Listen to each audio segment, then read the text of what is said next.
नमस्कार, मैं हूं आलोक जोशी और आप देख रहे हैं माइंड योर बिजनेस। और माइंड योर बिजनेस में आज हम चर्चा करेंगे अपने बिजनेस की, दूसरों के बिजनेस की, कारोबार की, इस देश की इकोनॉमी की। कोरोना का संकट खत्म हो रहा है, नहीं हो रहा है, इसको लेके बहुत विवाद है। लेकिन इससे ज्यादा विवाद इस बात पर है कि क्या कोरोना के संकट का हमारे देश की अर्थव्यवस्था पर, हमारी आपकी जेब पर, हमारे रोजगार पर, हमारे आस पड़ोस के लोगों के रोजगार पर असर पड़ा है कि नहीं पड़ा है। और जो पड़ा है, क्या वो अब जो सबसे खराब वक्त था वो टल गया है, या अभी खराब वक्त टला नहीं है और खराब वक्त सामने आ सकता है। इसको समझने के लिए इस देश में जो सबसे अच्छे विद्वान उपलब्ध हैं, उनमें से एक आज मेरे साथ इस कार्यक्रम में खास मेहमान हैं। लेकिन उनसे आपको मिलवाऊं इससे पहले मैं आपसे एक आग्रह करूंगा कि अगर अभी तक आपने मेरा यूट्यूब चैनल वन आलोक जोशी सब्सक्राइब नहीं किया है, तो सब्सक्राइब का बटन दबा दें। इस वीडियो के लिंक अपने मित्रों परिचितों के साथ शेयर करें, इसे लाइक करें और सब्सक्राइब करने के साथ घंटी भी बजा दें, यानी नोटिफिकेशन आइकॉन भी ऑन कर दें, ताकि आपको खबर मिल जाए जब नया वीडियो आए या जब मैं लाइव आऊं। माइंड योर बिजनेस एक सीरीज है जो मैं खास तौर पर सत्यहिंदी.com के लिए बनाता हूं। और सत्यहिंदी.com एक कोशिश है सच की आवाज को सामने लाने की, सच की आवाज को लगातार बुलंद करने की। इसमें आपका बहुत साथ मिल रहा है, सहयोग मिल रहा है। लगातार बहुत सारे लोग सत्य हिंदी के फॉलोअर बन रहे हैं, सदस्य बन रहे हैं। और इस वीडियो के डिस्क्रिप्शन बॉक्स में एक लिंक है जिससे आप सत्य हिंदी के सदस्य बन सकते हैं। अगर आप उसे क्लिक करेंगे, आपको पता चल जाएगा कि सदस्यता अभियान कितनी तरह से चल रहा है, कितने श्रेणी के सदस्य बनते हैं और आप उनमें से कौन सी श्रेणी ज्वाइन करना चाहते हैं। और अब शुरू करते हैं बात आज की। और सबसे पहले मैं आपको मिलवाता हूं हमारे आज के मेहमान। महेश व्यास साहब हैं हमारे साथ। ये CMIE यानी centre for monitoring Indian economy के MD और CEO हैं। ये centre for monitoring and Indian economy इस देश की अर्थव्यवस्था की सबसे बारीक जानकारी रखता है, विश्लेषण करता है खास तौर पर, और ये उपलब्ध डेटा के आधार पे। सबसे पहले तो जो लोग नहीं जानते हैं उनके लिए मैं परिचय इसी अंदाज में करवाऊंगा। पहला सवाल यही पूछूंगा। पहले तो व्यास साहब, आपका बहुत स्वागत है सत्येंद्र.com पर भी, वन आलोक जोशी पर भी।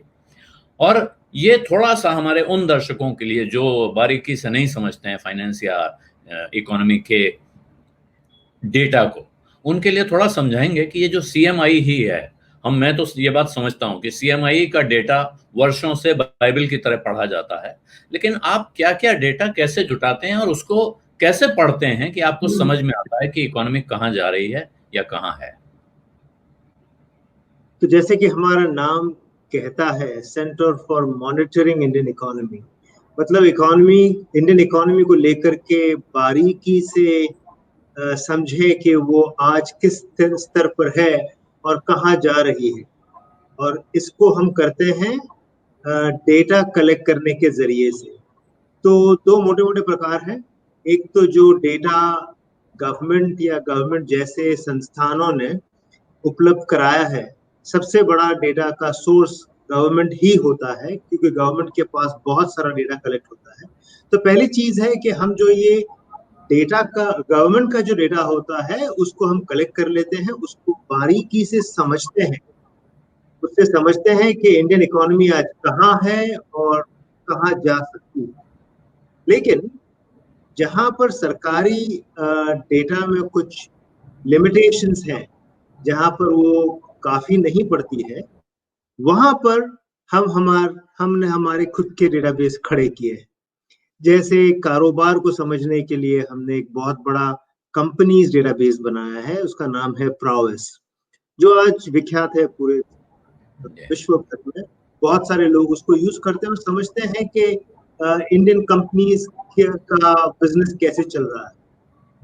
वैसे ही हमने इन्वेस्टमेंट्स के बारे में शुरू किया देखना कि कौन कहाँ पर कितना इन्वेस्ट कर रहा है, किस लिए इन्वेस्ट कर रहा है। जो उसने कहा कि मैं यहाँ इन्वेस्ट करूंगा, उसमें उसने कितनी प्रोग्रेस करी है, कहाँ तक प्रोजेक्ट को ले गए हैं, कहाँ तक खड़ी की है फैक्ट्री को वगैरह।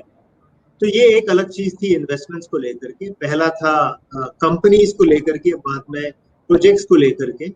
और पिछले 6-7 सालों में हमने इससे भी बड़ा काम किया है, जो हाउस होल्ड सर्वे है, जो आजकल उसकी बहुत ज्यादा चर्चा होती है। उसके जरिए हमें ये पता चलता है कि घरों में स्थिति क्या है। तो पहले हमारा प्रयास था कि ये जाने कि कंपनियों में क्या हो रहा है, फिर रोजगार कहाँ मिलने वाला है, कहाँ इन्वेस्टमेंट होने वाला है, और अब ये है कि घरों की परिस्थिति क्या है। तो उसके लिए हमने एक विशेष हाउस होल्ड सर्वे की स्थापना की है, जो भारत में सबसे बड़ा हाउस होल्ड सर्वे है। और अगर पैनल सर्वे कहा जाए, जो लगातार उन्हीं घरों को हम सर्वे करते हैं, इस संदर्भ में ये विश्व का सबसे बड़ा सर्वे। तो ये हमारे तरीके हैं, सरकार की डेटा देखते हैं, कंपनीज का डेटा देखते हैं, और घरों का की स्थिति देखते हैं, समझने के लिए कि हिंदुस्तान की जो आर्थिक व्यवस्था है या जो उसकी परिस्थिति है, उसको हम परखने की कोशिश करते हैं और लोगों तक ये बात पहुंचाते हैं। जी, तो ये तो अब मेरा ख्याल है जितने भी लोग जो नहीं समझते हैं वो भी समझ गए होंगे कि सीएमआई का महत्व क्या है, और हम आज महेश जी से बात कर रहे हैं तो इसका महत्व क्या है। अब जो प्रश्न इस वक्त सबके मन में है, मेरे मन में भी है, आपके मन में भी होगा, जिसका जवाब आपके पास होगा, लेकिन बहुत से लोगों के पास उसका जवाब नहीं है, वो आपसे जवाब सुनना चाहते हैं। क्या इकोनॉमी पटरी पर लौट रही है? क्या सबसे बुरा वक्त गुजर चुका है, या अभी और बुरा वक्त देखना बाकी है? इसका जवाब डेटा कैसे देता है? मैं मालूम है कि आप अपनी राय तो देंगे नहीं, कोई आप ज्योतिषी नहीं है, लेकिन आंकड़े क्या कह रहे हैं? तो कोविड-19 के बाद जो लॉकडाउन लगा मार्च के महीने में, उसका सबसे बुरा असर जो हुआ वो अप्रैल के महीने में हुआ, और अप्रैल के महीने की जो स्थिति थी, जो दुर्दशा थी तभी, उससे तो हम उभर के आ गए। उतनी बुरी स्थिति अब नहीं है। अप्रैल में लॉकडाउन का असर बहुत बुरा था। हमारे अनुमान से 121 मिलियन 12 करोड़ लोगों की नौकरियां तब गई थी। तो करीब 40 करोड़ लोगों के पास नौकरी होती है इस देश में, 40 करोड़ के पास, उनमें से 12 करोड़ की नौकरी चली गई एक ही झटके में, एक ही महीने में। लेकिन अब वो हाल नहीं है। अब केवल 1 करोड़ ऐसे बचे हैं जिनके पास नौकरियां नहीं है। 11 करोड़ नौकरियां वापस आ गई। तो इतना बुरा हाल नहीं है जितना कि अप्रैल महीने में था।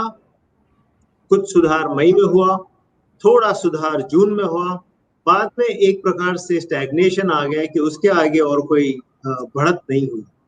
तो दिक्कत की बात ये रहेगी अब। पहली बात तो ये है कि जितनी दुर्दशा अप्रैल में थी उतनी अब नहीं है, लेकिन दिक्कत की बात यह है कि इसके आगे हम नहीं बढ़ रहे हैं, और ऐसा लग रहा है कि हो सकता है कि हम यहाँ से थोड़ा सा फिसल भी जाए। तो चिंता की बात यह है कि यहाँ तक पहुंचने के बाद में लगता है कि कुछ फिसल जाएंगे।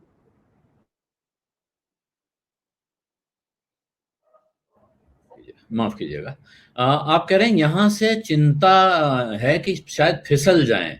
दूसरी तरफ मैं जो आपका ही आंकड़ा देख रहा था, उससे ऐसा लग रहा है कि कुछ खास जॉब्स में, जो सैलरीड जॉब्स हैं, सैलरीड क्लास यानी कि जो मिडिल क्लास के नौकरी करने वाले लोग हैं, उनके लिए संकट बढ़ा है। उनके लिए संकट, जो आपने कहा कि इतने लोग रोजगार पे वापस आ गए हैं, तो क्या जो लोग हमने जिनको घर जाते हुए देखा था सड़कों पर, जो बड़े शहरों से माइग्रेंट लेबर गए थे, क्या ये वो लोग वापस आ रहे हैं, या ये कोई नई नौकरियां हैं, नए रोजगार हैं, नए लोगों को मिल रहे हैं? जो लोग सड़कों पर वापस घर जा रहे थे, अपने गांव जा रहे थे, घर जा रहे थे, शहरों की नौकरी से हताश होकर के, हो सकता है कि उनको अपने गांवों में नौकरी मिल गई या जीने का कोई सहारा मिल गया। तो मनरेगा में काफी इन्वेस्टमेंट हुआ है, सरकार ने उस पर काफी जोर लगाया है, और मई और जून खास महीनों में जितना पहले कभी नहीं किया था उससे दुगना लागत कर ली है। और परसेंटेज जॉब जो थी, जितने लोगों को नौकरी मिली है, वो बहुत बढ़ गई थी। तो मेरे ख्याल से ग्रामीण क्षेत्रों में जहां पर मनरेगा लागू होता है, वहां पर काफी राहत मिली थी। साथ साथ में जो इस साल हमने देखा कि बारिश बहुत अच्छी हुई। साउथ वेस्ट मानसून जो है वो बहुत अच्छी हुई है। तो फसल की तैयारी बहुत जोरों से चल रही थी जून के महीने में और कुछ हद तक जुलाई के महीने में। तो बहुत लोग खरीफ की फसल बोने में और उसकी तैयारी में लगे हुए थे, तो वहां पर काफी नौकरियां मिल गई, काफी रोजगार मिल गया वहां पर। तो खरीफ की सोइंग और मनरेगा में इन्वेस्टमेंट, इन दोनों को लेकर के देखें तो ग्रामीण क्षेत्रों में काफी राहत मिली। तो जो मजदूर वापस जा रहे थे अपने घर, वो बहुत ही भयानक सा एक दृश्य था तब का, लेकिन अब वो काफी वहां पर कुछ तो सुधार हुआ है। लेकिन साथ साथ में ये हुआ है कि जो ऑर्गेनाइज सेक्टर की नौकरियां हैं वो जाती हुई नजर आ रही। तो पहले जो लगा था कि वहां पर 1.7 या 1.8 करोड़ नौकरियां गई है, अब लग रहा है कि वो नंबर बढ़ गया है, 1.9 करोड़ नौकरियां चली गई। तो ये जो बढ़ रही है सैलरी जॉब्स जो लोगों के हाथों से फिसल रही है, वो एक प्रॉब्लमेटिक सिचुएशन है। इसको हल करना जरूरी है। जब आप कह रहे हैं ये प्रॉब्लमेटिक है, तो ये इसमें क्या प्रॉब्लम दिख रही है? सबसे बड़ी चिंता क्या है? सैलरीड जॉब्स जा रहे हैं और जैसा कहा जा रहा है, और इस वक्त सरकार ने तमाम प्रयास किए हैं, 20 लाख करोड़ का पैकेज दिया है और विदेशी इन्वेस्टमेंट भी आएगा, ऐसा भी बताया जा रहा है। जो आपके सामने डेटा आ रहा है वो क्या कह रहा है? क्या उस इकोनॉमिक रिलीफ पैकेज का कोई असर इस क्लास को दिख रहा है जिसे मिडिल क्लास कहा जाता है? उस रिलीफ का असर अभी तो नहीं नजर आ रहा। हम ये देख रहे हैं कि सैलरीड क्लासेस जो है उनकी नौकरी जा रही है। उसका मतलब ये है कि देखिए, अगर कोई अनऑर्गेनाइज सेक्टर का एम्प्लॉय है, समझो कि वो डेली वेज अर्नर है, वो हो सकता है कहीं पर कोई दिहाड़ी कर रहा है, कहीं पर कोई ठेला चला रहा है। तो जब वो लॉकडाउन निकाल दिया जाता है तो दोबारा अपने काम पर लग जाता है, ठेला फिर से चलाना शुरू कर लेता है, कंस्ट्रक्शन की साइट पर चला जाता है, कहीं पर कोई तो नौकरी मिल जाती है, कम वेतन में मिलती है, कम दिनों के लिए मिलती है, कम घंटों के लिए मिलती है प्रतिदिन, लेकिन फिर भी कुछ ना कुछ तो जुगाड़ हो ही जाता है। लेकिन यदि कोई सैलरीड एम्प्लॉय है और उसकी नौकरी अगर चली जाती है, तो वो दोबारा नौकरी पर वैसे ही नहीं जा सकता, उसको दोबारा नौकरी ढूंढनी पड़ती है। और इस अवस्था में नौकरी ढूंढना मुश्किल है। अप्लाई करिए, इंटरव्यू में जाइए, ये सब कहाँ होता है? कौन नौकरी देने के लिए खड़ा है सामने? तो ये चिंता वाली बात है कि नौकरियां सामने है नहीं, जो नौकरी हाथ में थी वो चली गई, और अब ढूंढने जाए तो जाएगा। ये दुविधा है, ये एक प्रकार का संकट खड़ा हो रहा है सामने। तो ये मिडिल क्लास के, सैलरीड क्लास के लिए बड़ा संकट खड़ा होता हुआ दिख रहा है। इससे जुड़ा सवाल ये है कि इस मिडिल क्लास को जो लोग नौकरी देते हैं, हम बड़े पैमाने पर, अब सरकारी नौकरियों के भरोसे तो बहुत कम लोग हैं, कॉर्पोरेट सेक्टर में नौकरी मिलती है। तो जो कंपनियों की बैलेंस शीट है वो कैसी दिख रही है? उनके जो रिजल्ट्स आ रहे हैं, एक एबेरेशन मानेंगे पिछले क्वार्टर को कि बड़ा भारी झटका था, वहां से सब उबर जाएंगे, या आपको उनके अकाउंट्स में या उनके नंबर्स में कोई बड़ी तकलीफ दिख रही है जो लंबे समय तक चलने जा रही है? काफी समय से कंपनीज की बैलेंस शीट्स में ये नजर आता है कि वो तो संकट में ऑलरेडी हैं। तो पिछले साल 2019-20 में हर क्वार्टर के फाइनेंशियल रिजल्ट्स में उनका जो टॉप लाइन था, सेल्स ग्रोथ जो था, वो ईयर ऑन ईयर के मुकाबले नेगेटिव था। अगर हम वैल्यू ऐड देखें, कॉर्पोरेट सेक्टर में वैल्यू एडिशन हर एक 4 क्वार्टर्स में 19-20 में नेगेटिव रहा। तो मतलब लॉकडाउन होने के पहले भी ये कंपनी तो रिसेशन में थी। हाँ। तो ये रिसेशन में चल रही है, और ये रिसेशन में चलते हुए ये लॉकडाउन में आ गई, तो इनकी हालत तो और भी बुरी होगी। तो हो सकता है कि ये फिर से कुछ जुगाड़ करके अपना गुजारा निकाल लें बड़ी कंपनी, लेकिन लंबे तौर पर यहाँ से ग्रोथ अब ज्यादा उम्मीद नहीं रखनी चाहिए। ग्रोथ कम हो जाएगा, इन्वेस्टमेंट बहुत कम हो जाएगा। तो ये जो बात आप कह रहे हैं और इसको थोड़ा सा अगर पर्सपेक्टिव में लाएं, जो सबसे ज्यादा सवाल पूछा जाता है कि जीडीपी का क्या होने जा रहा है, तो कोई कोई आंकड़ा आपके जहन में है कि जीडीपी ग्रोथ भारत की होगी, नहीं होगी, कॉन्ट्रैक्शन होगा तो कितना होगा? इसके बारे में बात करना बिल्कुल एक बहुत ही कठिन चीज है, बिकॉज ऐसा कभी हुआ नहीं कि पूरा लॉकडाउन हो गया कंट्री। तो ये जीडीपी कैलकुलेट भी कैसे होगा, ये भी सोचना जरा मुश्किल है, बड़ी भारी भारी काम है। आजकल जो गवर्नमेंट आईआईपी के नंबर्स निकालती है या सीपीआई के नंबर्स निकालती है, तो उसमें कहती है कि पूरे आंकड़े नहीं आए हैं, इसके अंदर कुछ प्रॉब्लम्स है, तो टॉप लाइन देना मुश्किल है, कुछ कुछ इंफॉर्मेशन दे रहे हैं। तो जब इन्फ्लेशन और इंडेक्स ऑफ इंडस्ट्रियल प्रोडक्शन के नंबर्स निकालने में ही इतनी दिक्कत हो रही है, तो जीडीपी के नंबर्स निकालने में तो और भी दिक्कत होगी सरकार को। इस कंडीशन में इसका फोरकास्ट करना तो थोड़ा सा मैं प्रॉब्लमैटिक ही कहूंगा, फूलिश भी कह सकता हूँ। फिर भी ये आम मानना है कि जीडीपी तो घटनी ही है इस साल। तो नंबर्स अब घूम रहे हैं -5% से लेकर के -14%, और बहुत जानकार लोगों ने कहा है कि 11% भी हो सकता है, 12% भी हो सकता है, 14% भी हो सकता है नेगेटिव।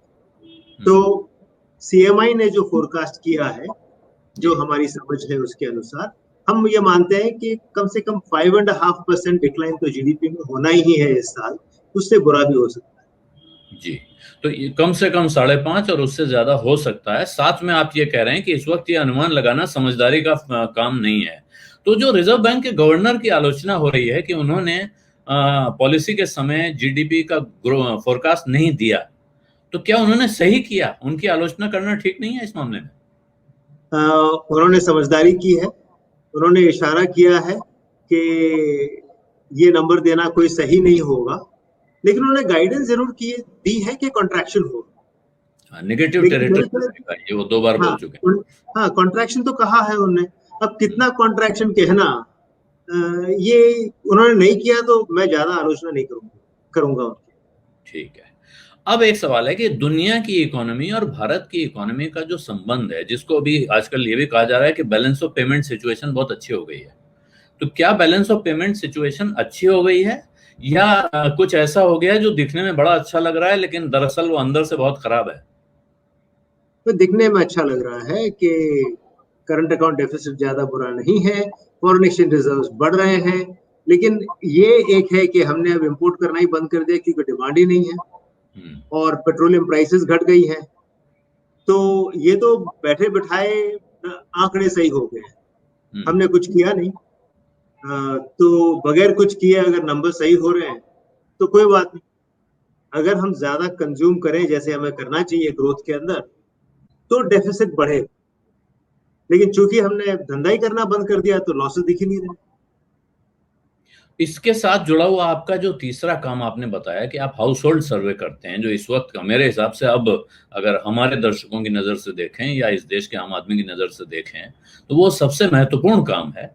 उससे क्या इंडिकेशन निकल रहे हैं? क्योंकि अब लोग कह रहे हैं हर आदमी ने हाथ खींच लिया है, अपना पैसा जेब में दबा के रखना चाहता है।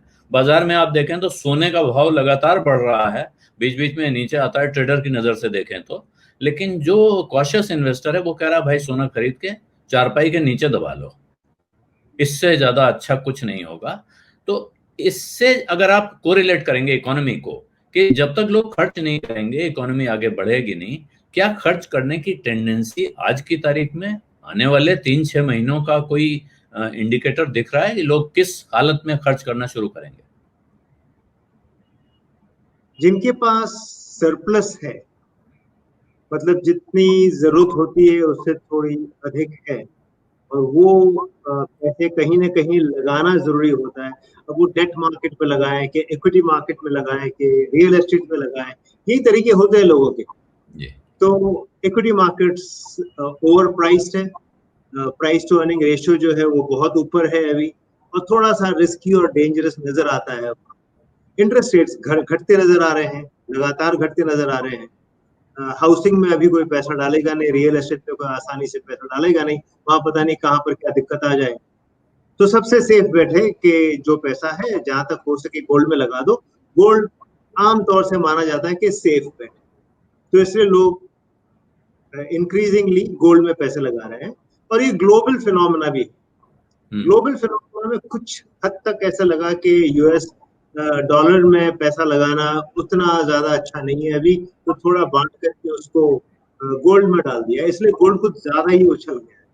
अगर वो डॉलर जरा और सुधर जाए तो शायद ये गोल्ड उतना नहीं ऊपर जाएगा आगे जाकर के। तो ये तो हुई मोटा मोटा इन्वेस्टमेंट की बात, लेकिन आपने दूसरी बात जो थी वो ज्यादा महत्वपूर्ण है कि लोग खर्चा कहाँ करेंगे। तो खर्चा आसानी से तो अब नहीं करेंगे। कोई नई गाड़ी नहीं खरीदेगा, कोई नया बंगला तो नहीं लेगा, कोई नया रेफ्रिजरेटर भी नहीं लेगा, कोई नया स्कूटर भी नहीं लेगा आसानी से। ये कोई समय नहीं होता है, कल को पता नहीं क्या हो जाए, किसी की नौकरी चली जाए, कहाँ पर कोई नुकसान हो जाए किसी चीज का, तो उस वक्त ये पैसे साथ रखना जरूरी है। तो रिस्क अवर्शन हाउस होल्ड में बहुत ज्यादा है, तो अभी कुछ खर्चा नहीं करेंगे और कुछ समय के लिए नहीं करेंगे। हमारे हाउस होल्ड सर्वे के अनुसार हम लोगों को पूछते हैं कि क्या आप मानते हैं कि इस वक्त लोगों को व्हाइट गुड्स खरीदना चाहिए, कंज्यूमर ड्यूरेबल्स खरीदना चाहिए, तो पहले करीब 30-35% लोग कहा करते थे कि हाँ खरीदना चाहिए। और ये ऊपर नीचे जाता है, उसे अनुमान लगता है कि मूड कैसा है लोगों का, सेंटिमेंट जिसे कहते हैं, हाउस होल्ड सेंटिमेंट कैसा है। अब वो घट करके 2% पर आ गया कि जहां 30-35% लोग कहा करते थे कि हमें कंज्यूमर ड्यूरेबल्स खरीदना है, वो आज सिर्फ 2%, 2.5% के आसपास है। तो ये मंदी का एक एग्जाम्पल है, एक प्रमाण है कि मंदी किस हद तक पहुंच गई है। और अगर यहाँ पहुंची है तो वाजिब है कि 30% पहुंचने तक तो काफी समय लगेगा, काफी टाइम लगेगा आप कह रहे हैं। लेकिन उस हाउस होल्डर सर्वे में आपको सबसे बड़ी चिंता की बात क्या दिख रही है? एक तो आपने ये इंडिकेशन दिया कि जिससे मंदी के वो दिखते हैं लक्षण, लेकिन और बड़ी कोई चिंता है? और दूसरा, क्या कोई जिसको कहते हैं रे ऑफ होप, उम्मीद की किरण भी दिख रही है? कोई चीज उस सर्वे से ऐसी भी निकल रही है जिससे लगता है कि आगे हालात सुधरने वाले हैं? आज की तारीख में तो नहीं नजर आ रहा है। कल तक लग रहा था, जब तक जून का डेटा हाथ में था लग रहा था कि सुधार हो रहा है, लेकिन जुलाई के आने के बाद में लगा कि हालत अब बुरी हो रही है। इसके कुछ इंडिकेशंस तो थे पहले, लेकिन उन इंडिकेशंस के साथ में पॉजिटिव इंडिकेशंस भी बहुत सारे थे, तो लगता था कि सुधर जाएगी हालत। लेकिन अब तो लगता है कि नेगेटिविटी ज्यादा है। और दो चीजें हैं, एक तो नौकरियां जा रही हैं और साथ साथ अच्छी नौकरियां जा रही हैं, सैलरी जॉब्स जा रही हैं। दूसरी बात है कि वेतन कम हो। तो अगर नौकरी जा रही है और जिनके पास नौकरी है उनके वेतन कम हो रहे हैं, उनकी आमदनी कम हो रही है, तो ये बहुत ज्यादा बड़ा प्रॉब्लम है। मेरे ख्याल से इसका असर शॉर्ट टर्म में तो रहेगा, लेकिन लॉन्ग टर्म में काफी बड़ा रहेगा। इसका असर लोगों की मानसिक स्थिति पर क्या हो रही है, फॉर एग्जाम्पल लोगों के लॉन्ग टर्म सेविंग्स पर क्या हो रहा है, उनके एजुकेशन में इन्वेस्टमेंट पर क्या हो रहा है, क्या लोग अपने बच्चों पर उसी प्रकार से पैसे लगाएंगे इन्वेस्टमेंट पे जितना कि पहले लगाते थे। क्या सोच यहाँ चली जाएगी कि ये इकोनॉमी तो बहुत ज्यादा उछल कूद है, तो ज्यादा लोगों को नहीं पढ़ाते हैं। तो बहुत सारी चीजें जिसके ऊपर हमें विचार करना चाहिए और उसको सॉल्व करना चाहिए। तो ये केवल क्वार्टर से दूसरे क्वार्टर में कैसे सुधार होगा, आज तनख्वाहें हैं कल नहीं है, वो बातें नहीं है, जीडीपी ग्रोथ की बात नहीं है, ये लॉन्ग टर्म प्रॉब्लम है। जी, जो आपने जिक्र किया कि अब क्या हम बच्चों को पढ़ाएं या नहीं पढ़ाएं, इसमें बहुत सारे बच्चे, लाखों बच्चे हैं जो इस साल यूनिवर्सिटी से निकल रहे हैं, जिनको वर्कफोर्स ज्वाइन करनी थी। उनके सामने तो सीधा सवाल है, जो पढ़ा लिखा सब कुएं में डाला क्या? अब अगर सामने नौकरी नहीं मिल रही है ऐसे में, और जो अब नई शिक्षा नीति आई है, आपने उस पर नजर डाली होगी। न्यू एजुकेशन पॉलिसी कहती है कि प्राइमरी स्कूल से ही निकलते ही आपको स्किल्स सिखाना शुरू कर दिया जाएगा। तो क्या आपको लगता है कि हम किसी दूसरी दिशा में बढ़ने के लिए तैयार हैं, या वो एक तरह का दिशा भ्रम कहते हैं हिंदी में, कि डाइवर्जन है, कि हम ये करके इस कोशिश को अंजाम तक पहुंचा नहीं पाए हैं, तो इसे खूबसूरत मोड़ देकर एक नई पॉलिसी लाके छोड़ रहे हैं? तो न्यू एजुकेशन पॉलिसी की जो कई बातें हैं, उसके अंदर कई समझदार बातें हैं, लेकिन उसका उसका जो पूरा डिस्कशन है एक अलग दिशा में चला गया है, सॉल्यूशन कहीं और है और डिस्कशन कहीं और है लैंग्वेजेस को लेकर के। तो मेरे ख्याल से एजुकेशन पॉलिसी को पूरी तरीके से देखना चाहिए, लेकिन एजुकेशन पॉलिसी तो फिर भी एक लॉन्ग टर्म चीज है, उसको अमल करना अभी भी बहुत दूर की बात है। स्टेट्स का इन्वॉल्व होना बहुत जरूरी है, स्टेट्स किस प्रकार से उसमें इन्वॉल्व होंगे, तो मेरे ख्याल से वो चीज दूर की बात है। अभी की बात जरूरी है कि आपने जो पहले जिक्र किया, जो बैच ने अभी अपनी पढ़ाई पूरी की और लेबर मार्केट में उतरा है, उनका क्या? जो 20-25 साल के नौजवान हैं, वो जो नौकरी के लिए आगे बढ़े हैं और जिनको अभी नौकरी नहीं मिल रही है, उनका हाल क्या होगा अगले साल? तो मानिए कि 2019 में जिन्होंने अपनी ग्रेजुएशन पूरी की या एमबीए पूरा किया और वो नौकरी के लिए उतरे लेबर मार्केट में, हो सकता है उनकी नौकरियां गई, क्योंकि वो तो अभी नए नए थे, ताजे ताजे थे, तो उन्होंने अभी तक योगदान किया नहीं है कंपनी में, तो आपने उनको निकाल दिया। वो सबसे आसान था निकालना, क्योंकि उनका योगदान ही नहीं है, आगे धंधा ही नहीं है। तो इसीलिए यंगस्टर्स ने जॉब बहुत ज्यादा खोया है। अब ये 2019 के जो बच्चे हैं जिनकी नौकरियां अभी उनके हाथ में नहीं है, अगले साल 2020 के बच्चों के साथ जब आएंगे तो उनके पास भी नौकरी नहीं हो, जो अभी आ रहे हैं जुलाई अगस्त में। तो 2019 के बच्चे, 2020 के बच्चे 2021 के बच्चों के साथ में कॉम्पीट करेंगे जॉब्स के लिए, जहां जॉब्स कम रहेंगी। तो उसका नतीजा क्या हो? बहुत कम नौकरियां, बहुत ज्यादा लोग नौकरी ढूंढने के लिए वेजेस कम हो जाएंगे। तो डिसअपॉइंटमेंट बहुत ज्यादा हो जाएगा बच्चों में, और उसका असर पेरेंट्स पर होगा। वो सोचेंगे अब लोगों को ये हायर एजुकेशन देनी चाहिए या नहीं देनी चाहिए। इसका सोल्यूशन निकालना बहुत जरूरी है। तो इन बच्चों का क्या हो? ये कहना कि अब हम ऐसे युवा पैदा करेंगे या खड़े करेंगे जो नौकरियां ढूंढेंगे नहीं, नौकरियां देंगे, ये तो व्यर्थ है कहना। ये बच्चे किसी को नौकरी दे नहीं सकते, खुद पा भी नहीं सकते। हमें इस बात का सामना करना चाहिए कि युवाओं के सामने एक बड़ी समस्या उनके सामने कि नौकरियां कहां से आएंगी उनके लिए।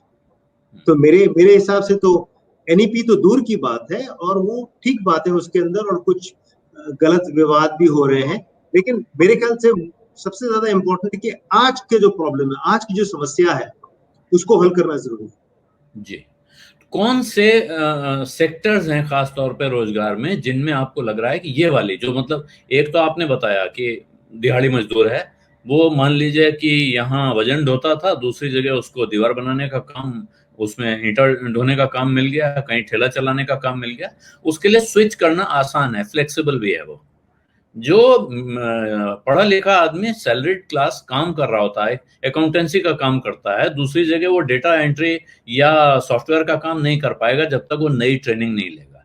इतनी तेजी से मल्टी स्किलिंग तो होती नहीं है। तो वो कौन है जो सबसे ज्यादा इस वक्त वल्नरेबल हैं, परेशान हैं, जिन पर सबसे गहरी मार पड़ी है इस कोरोना संकट की? जिनका एजुकेशन बहुत नैरो है, जैसे आपने कहा जो अकाउंटेंसी का काम करता है, वो केवल अकाउंटेंसी का काम कर सकता है, उसके अलावा ज्यादा कुछ कर नहीं सकता। और हमारे एजुकेशन में ये खामी है कि हमारा एजुकेशन बहुत नैरोली फोकस्ड है। हमने किसी को इंजीनियर बना दिया, किसी को डॉक्टर बना दिया, किसी को अकाउंटेंट बना दिया, लेकिन जो पहले एजुकेशन हुआ करता था कि आपने बीए कर दिया या आपने बीएससी कर दी, और वो बीए बीएससी ही नौकरी के काबिल थी, अब वो नहीं है। तो अगर किसी ने अकाउंटेंसी की है तो उसको, जैसे हम कहते हैं, अगर लिबरल आर्ट्स की एजुकेशन हो, ज्यादा ब्रॉड बेस्ड हो, तो आपने आज एक काम कर लिया तो आप तुरंत किसी और काम में लग सकते हैं, बिकॉज आपका एजुकेशन काफी ब्रॉड बेस्ड रहता है। ये जो नैरो फोकस है, वहां पर रिस्क ज्यादा है। तो मेरे ख्याल से ये ज्यादा बेहतर रहेगा कि एजुकेशन हमें ऐसा ट्वीक करना चाहिए कि जनरल एजुकेशन ज्यादा होनी चाहिए। और मेरे ख्याल से इसमें सबसे इंपॉर्टेंट चीज है लैंग्वेज। लोगों पर लैंग्वेज पर उतना ज्यादा कंट्रोल नहीं है। सही हिंदी बोलना, मेरी हिंदी बहुत गंदी है मैं कहूँगा, हिंदी सही होनी चाहिए। आप हिचक रहे हैं, बाकी आपकी हिंदी जैसी मेरी समझ हाँ, में आनी चाहिए जितनी, उतनी बिल्कुल साफ है। हाँ, लेकिन ये सही ये नहीं, मैं मेरी मानता अंग्रेजी है। सही है। हाँ, मैं अंग्रेजी में लिखता हूँ, अंग्रेजी में हाँ, ज्यादातर बोलता हूँ, तो मेरी नेचुरल लैंग्वेज अंग्रेजी है, तो उस पर थोड़ा तो काबू है। लेकिन इस एज ग्रुप में पिछले 10-15 सालों में लैंग्वेज ने बहुत मार खाई है। लोग सही ढंग से अंग्रेजी नहीं बोल पाते, हिंदी नहीं बोल पाते, और टेलीविजन का इसमें मैं आरोपी ठहराता हूँ कि वो इंग्लिश की तरफ चला गया है लोगों तक बात पहुंचाने में। तो लैंग्वेज लोगों की खराब हो गई है। तो लैंग्वेज पर ध्यान देना जरूरी है। ये संकट है कि वो कुछ भी, वो कोई भी एक भी भाषा ठीक से नहीं जानते हैं, ये बात सही आप कह रहे हैं, और मैं तो इसका भुक्तभोगी हूँ। बहुत से लोगों को जिनको हम ट्रेन करते थे उस समय हमको ये तकलीफ बहुत महसूस होती थी। लेकिन वो कौन से रोजगार हैं जहां रोशनी की किरण है? कौन लोग हैं जिनको आगे, जिनके लिए अच्छे दिन आ रहे हैं? बहुत मुश्किल है ये कहना। हम्म। किसी भी क्षेत्र को आप ले लो, उसकी अब शेल्फ लाइफ ज्यादा नहीं रही। हम्म। तो आपकी जो आयु रहेगी, हम्म। जो आपका वर्किंग लाइफ साइकिल जो रहेगा, हम्म। कोई भी स्किल उतने दौर तक नहीं चलेगी। तो यदि मैं कह दूं कि चलो आईटी पर काम करिए, आईटी का दौर चल रहा है, वो आईटी का दौर जिसमें आप अभी काम करेंगे वो 5, 7, 8 साल में खत्म हो जाएगा। जी। तो ऐसा कोई सनराइज इंडस्ट्री नहीं है जहां पर आप अपनी सारी उम्र उसमें बिता सकते हैं। तो ये बात सोचना छोड़ दीजिए कि अभी आईटी का दौर चल रहा है तो हम आईटी सीखेंगे, हमारी लाइफ बन जाएगी। यानी हो अगले सकता 30 साल तक कोई इंडस्ट्री चलेगी जिसमें आप एक डिग्री लेके जाएंगे और चलते रहेंगे? ये नहीं हो पाएगा। आपको हर साल एक नया स्किल सीखने की तैयारी करनी है, पड़ेगी। बिल्कुल, बिल्कुल। अब पढ़ाई लिखाई हो गई, अब नौकरी मिल जाएगी, अब आराम करते हैं, ऐसा नहीं होगा। रेगुलरली अपने आप को रीस्किल करना जरूरी रहेगा। जी। तो एक चीज और महज, जो आपने सर्वे किए, प्रोवेस आपका डेटाबेस है जो बताता है कि कंपनियां क्या कर रही हैं, कैसा कर रही हैं, उसके सामने भारत का शेयर बाजार जैसे चल रहा है। ये तो आरबीआई गवर्नर ने भी कहा, स्टॉक एक्सचेंज के चीफ ने भी कहा कि इसका जमीन से कोई वास्ता नहीं है। क्या चीज है वो? क्या चीज होगी जो आंखें खोलेगी? क्या कोई बड़ा क्रैश होगा तभी लोगों की आंख खुलेगी, या कोई डेटा है जो अभी बता सकता है? वो उम्मीद क्या है जो बाजार को दिख रही है, हम सबको नहीं दिखती है? मुझे नहीं पता, बिल्कुल नहीं पता। मैं बाजार को समझता नहीं, और मैं इस प्रश्न का जवाब देने की कोशिश भी नहीं करूंगा। और ये लेकिन हाल तो भारत में, अमेरिका में, सब जगह है। वहां भी अमेरिका में कल जो अमेरिका के इंडेक्स ने नया हाई बनाया, साथ में यही वहां भी कमेंट्री आई कि जो जमीन पे फैक्ट्स दिख रहे हैं उनसे ये मैच नहीं करता है। तो क्या जमीन पे ऐसा दिख रहा है कि अगले साल बहुत उम्मीद करनी चाहिए, बहुत अच्छा होगा? स्टॉक बाजार तो ये कहता है, जब स्टॉक बाजार कहता है कि भाव बहुत बढ़ रहे हैं, प्राइस इक्विटी रेशियो बहुत हाई है, मतलब ऑप्टिमिज्म बहुत है। प्राइस इक्विटी रेशियो जब 25-30 के आसपास पहुंच जाती है तो बाजार ये कहता है कि आमतौर पर हम कहते हैं कि प्रॉफिट्स 15 साल के लिए सही है, पीई ऑफ जी। 15। हम्म। लेकिन जब 30 कहती है तो कहते हैं 30 साल के लिए अच्छी है। तो मतलब भविष्य बहुत ही शानदार है। हम्म। लेकिन बाकी जितने भी आंकड़े हैं, जितना भी हम एनालिसिस करते हैं, वो तो ये बात नहीं बताते। तो इसका मतलब है कि बाजार जो 30 का भाव बता रही है आज, वो केवल एक लिक्विडिटी का रिफ्लेक्शन है कि पैसा को ये नहीं समझ में आ रहा है कि वो कहाँ जाए। हम्म। तो डेट मार्केट में नहीं लगाना है, रियल एस्टेट में नहीं लगाना है, और कोई जगह नहीं लगाने के लिए तो इक्विटी में पड़ा हुआ रहेगा। तो गोल्ड और इक्विटी, यही दो चीजें चलेंगी। तो शायद ये क्या? लिक्विडिटी का मामला है। हम्म। तो इसमें क्या हाउस होल्डर सर्वे में कुछ ऐसा सवाल भी करते हैं आप कि लोग पैसा कहाँ लगाएंगे, कहाँ सुरक्षित रखते हैं? वो इसलिए पूछ रहा हूँ कि क्या लोगों को ये लग रहा है कि बैंक में पैसा रखने से अच्छा है कि बाजार में तेजी हो रही है, यहीं लगा के रखो, देखो शायद कुछ मिल ही जाए? डेटा कुछ है उसमें ऐसा, लेकिन हमने उसका अभी एनालिसिस नहीं किया है। जब करेंगे तब आपको अवश्य बताएंगे। है डेटा, लेकिन हमने एनालिसिस नहीं किया, एनालाइज नहीं किया। बिल्कुल ठीक है, फेयर है। आपका बहुत बहुत धन्यवाद महेश भाई, आपने समय निकाला, इतनी अच्छी जानकारी हमारे साथ साझा की। करूंगा कि आपको भी ये बात पसंद आई होगी और आगे फिर हम किसी दिन मिलेंगे और बात करेंगे इस तरह की। जरूर। आपसे बात करने में बहुत अच्छा लगा। Thank you very much. धन्यवाद। और अब मैं जरा दर्शकों से एक बार आग्रह करूंगा कि अगर आपने अभी तक मेरा YouTube चैनल वन आलोक जोशी सब्सक्राइब नहीं किया है तो सब्सक्राइब का बटन दबा दें, साथ में घंटी भी बजा दें ताकि आपको खबर मिल जाए अगला वीडियो आने की, अगला लाइव आने की। इस वीडियो को अपने मित्रों के साथ शेयर करना बिल्कुल मत भूलिएगा। धन्यवाद, नमस्कार।